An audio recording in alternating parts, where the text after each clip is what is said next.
you like our owl? It's artificial? Of course it is. Must be expensive. Very. I'm Rachel. Deckard. It seems you feel our work is not a benefit to the public. Replicants are like any other machine. They're either a benefit or a hazard. If they're a benefit, it's not my problem. May I ask you a personal question? Sure.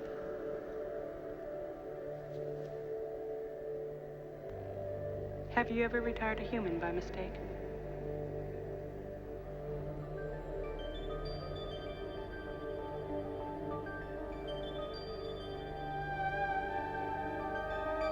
Fourth Plateau Sailing, a DXM and Ginkgo biloba trip report by Dextro Durden. The dosages of the trip were 360 milligrams, and then 2 hours later, 180 milligrams. So 1,440 milligrams of DXM total. Body weight, 160 pounds.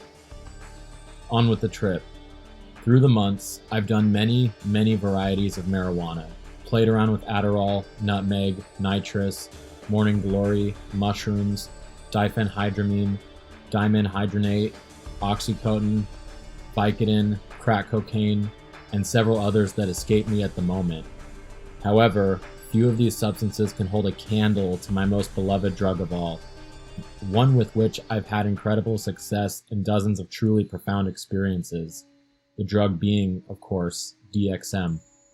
This particular substance was introduced to me in February by a very close friend of mine, someone I know and care about like a little sister. She had obtained some coricidins, had told me what she knew about them and how they made her feel. However, I decided to do my own research, which I do for all substances that catch my interest.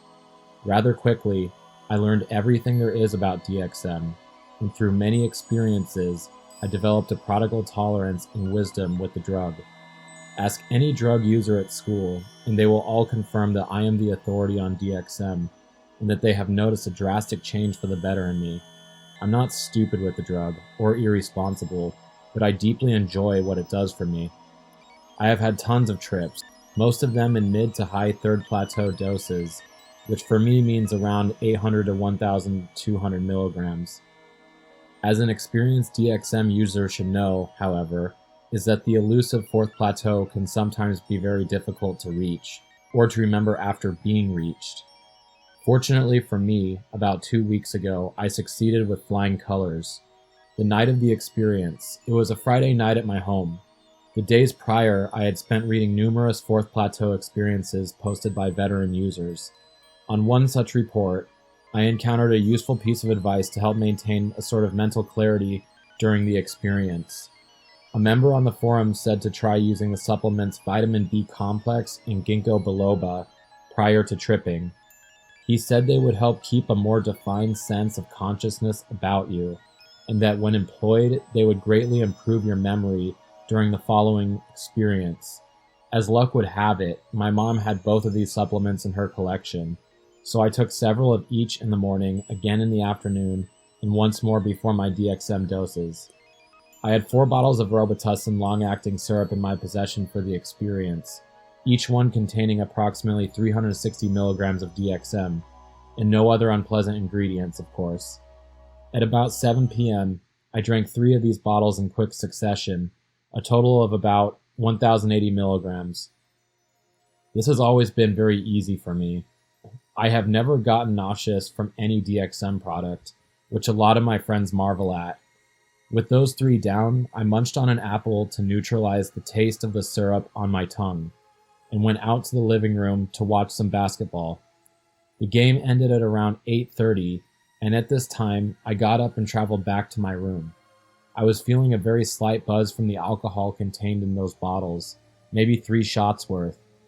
As far as the DXM, I was starting to feel some of the preliminary indicators, but nothing really noteworthy to me.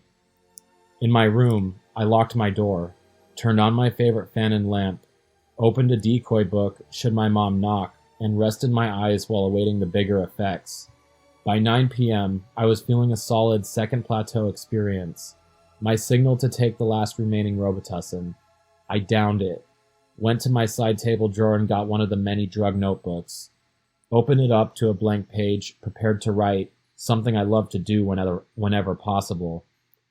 My fourth plateau trip, as I see it, truly began around 10 p.m. By that time, I had turned my lamp off, since it was getting a bit late to have it on, and because light hardly seemed necessary once my vision became more inner reality than outer reality.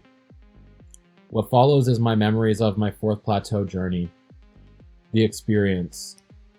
The way I remember realizing I had entered the fourth plateau is this. For about 30 minutes straight or so, I had been lying down with my eyes closed, enthralled with the intense third plateau imagery cascading through my mind. As DXM doses go higher and higher for me, the images in my mind begin to take more and more definition, starting out as mere vivid ideas, gaining substance with that hard-to-describe mental sight, until closing my eyes feels like teleporting into a new world of shapes, colors, movement, and actual objects or people standing before me. So I had been off in a consciousness of this sort for a good while. When the feeling of my heart beating woke me out of it, I opened my eyes in reaction. What I saw amazed me. First of all, the act of opening my eyes had never been so different than this occasion. Opening them was like looking through one of those kaleidoscopic binocular toys and changing the slide on it. It was a drastically choppy and intense experience to open the eyes. Not the gentle materializing of reality like normal, but a sudden shift. Once the shift had happened, my eyes focused on the room, which had never looked more bizarre. I have several posters on my wall of basketball players, pictures of waves from different surfing areas, and a few framed records from retro California bands like the Beach Boys and Jan and Dean. The posters and records did not shimmer brilliantly like they do when I look at them on smaller doses of DXM. Rather, they formed three-dimensional frames of themselves, as they were all duplicated many times one upon another. My stereoscopic vision was in ruins. I was seeing double in many different fields of vision, so that hanging images on my walls were superimposed many times upon themselves and one another, creating an extremely chaotic sense of seeing. With vision so far removed from its original function, I blinked several times to try to restore it somewhat. All this did was trigger several other alterations to the things I saw. The posters and records began to orbit one another in a furious clockwise frenzy. Vision was so utterly crazy, it was very hard to focus the eyes, so I stopped trying. This is what I did, as I recall, was cause my world around me to begin sinking together into the general middle of my room, like there was a sinkhole on my wall. I decided to try and take inventory of the rest of my room and the changes it had undergone. Turning my attention away from the alarming wall, I gazed up at my ceiling, which I discovered had also changed shape dramatically. It was pointed like a church steeple, and the weirdest part was the actual point at the top wasn't visible because it seemed to stretch up into the heavens. Looking towards my closet, I saw that a little section of the wall that protrudes by the corner of my closet towards my door had grown considerably, blocking any view of my door. My window, with the blinds slightly open, appeared gnarled and iridescent.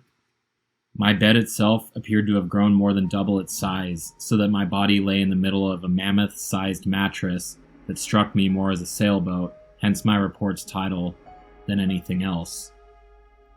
As I finished taking the scenery of the room in, I once again realized that my heart seemed to be beating very fast, similar to how it gets on Adderall rather than DXM. I set to calming it down by taking in some deep breaths, which I could scarcely feel, and putting my hands upon my chest, trying to soothe it to a more regular beat. Much to my immense shock, when I laid down my hands on my chest, I had the distinct sensation of my heart and chest shrinking away to nothingness, until what my hands were on felt like nothing more than a plate. I literally could not feel my heartbeat. I tried touching my leg next, and discovered that it too shrank and disappeared from my senses. That's when I realized that my mind was so disassociated that the feeling coming from my body was more delusion than anything else. It didn't alarm me. Being alarmed was kind of past my mental capacity. Instead, This feeling of detachment from body feeling kind of comforted me. I still had the presence of mind to remember that I had taken DXM and that what I was experiencing was undoubtedly some fourth plateau sensations. The next thing I remember from this period was the fan operating dependably on the side of the bed. I didn't actually look at it, as movement of the neck was out of the question, but I suddenly became very aware of the noise of it. Only the sounds coming from it no longer resembled what I would associate with a fan at all. Instead, it produced incredible, varied, and involved guitar-like noises, complex and totally alien to me. I still have no explanation as to how I managed to hear such sounds that I have never before heard. Like I said, it sounded similar to a guitar, but like a guitar from another dimension, with bizarre twanging and flanging, many different frequencies and chords, if you will. Much later in the night, I recall the same fan abandoned the music-like sound and instead took to broadcasting the strangest voice-like noises one can imagine. I began to equate it to a radio sending transmissions from outer space entities. Try to imagine that. However, I am grateful of the fan being on all night because I believe it contributed to me keeping conscious and alert as possible.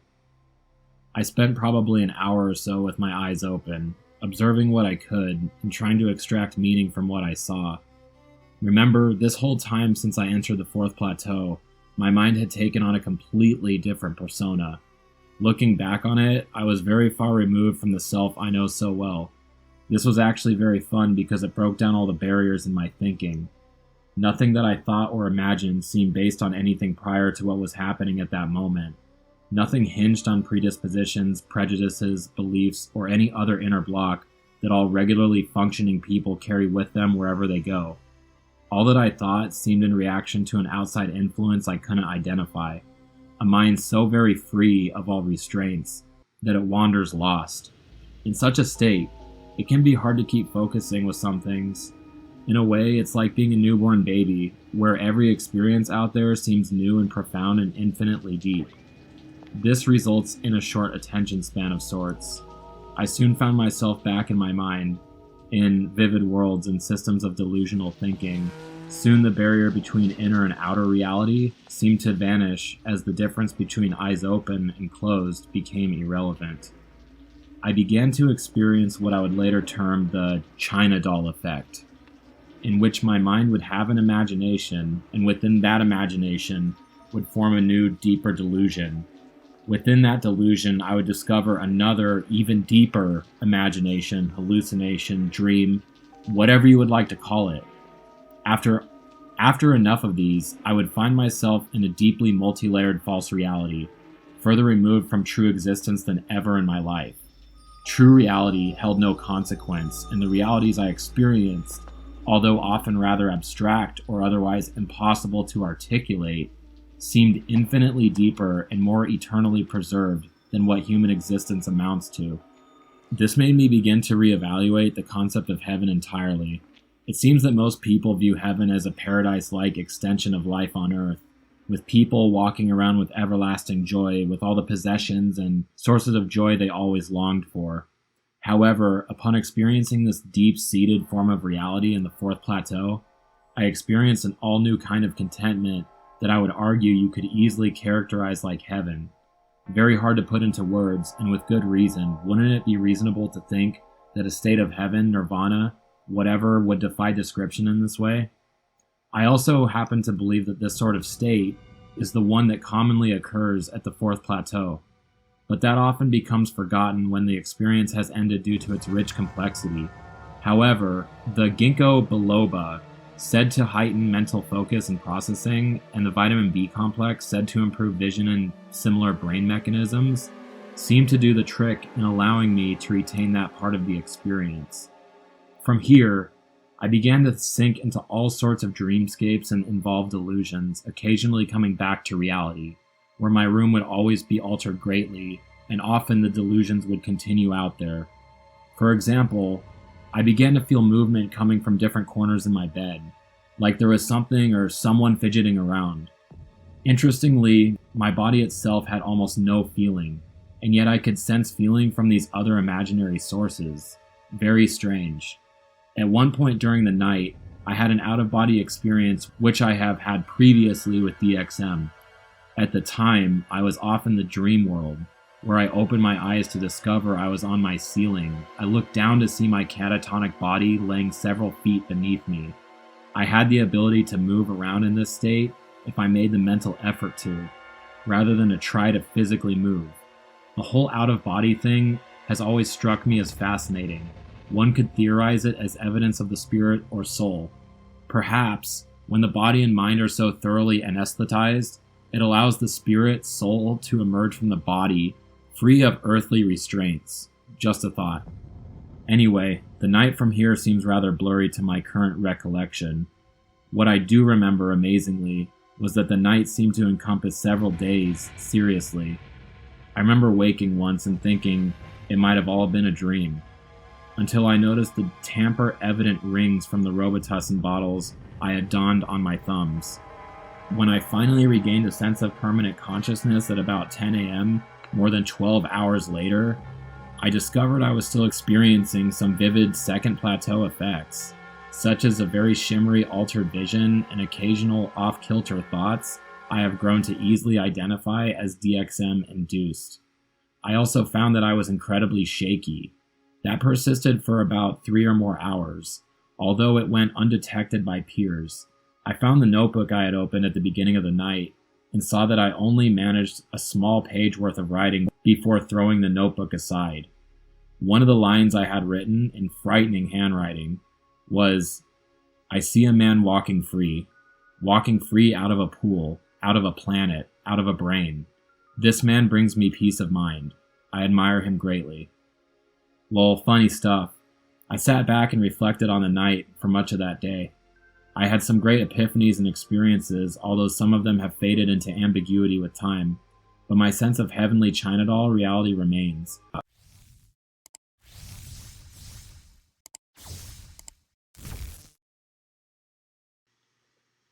Alright, hope that was trippy enough. Just wanted to make a quick commentary about DXM. Now, I did DXM back when I was in my early 20s, so like 2014, 2015 range.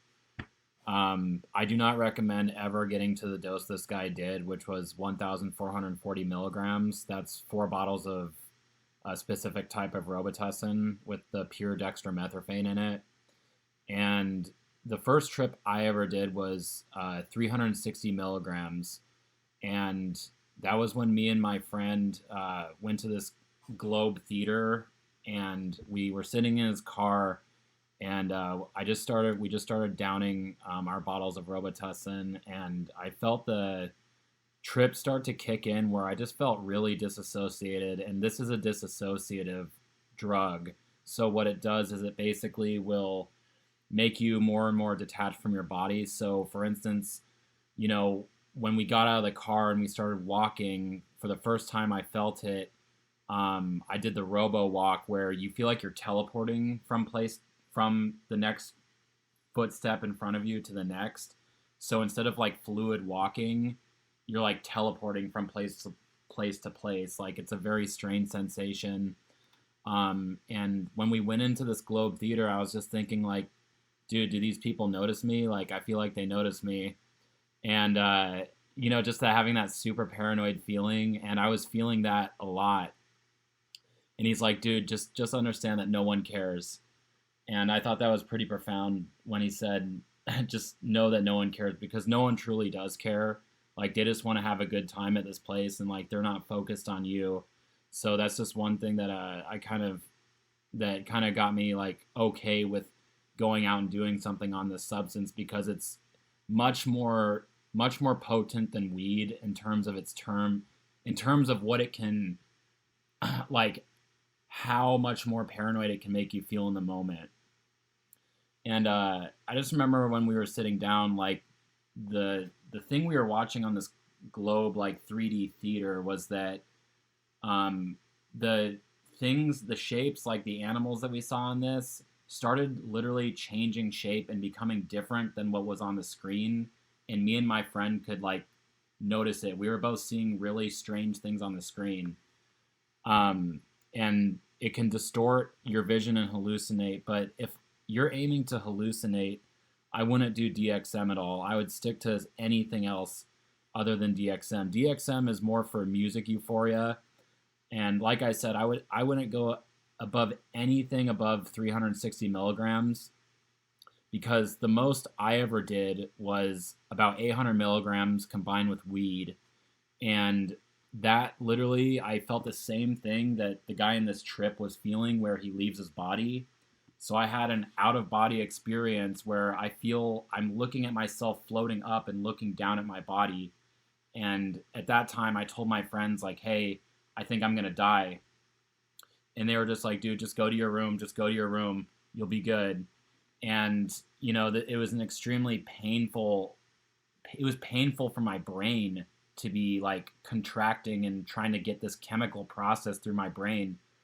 So it becomes dangerous. Like, I don't know how a person at 160 pounds was able to do this level of DXM. They must have really worked their way up to it and gained a super high tolerance, because that's just ridiculous.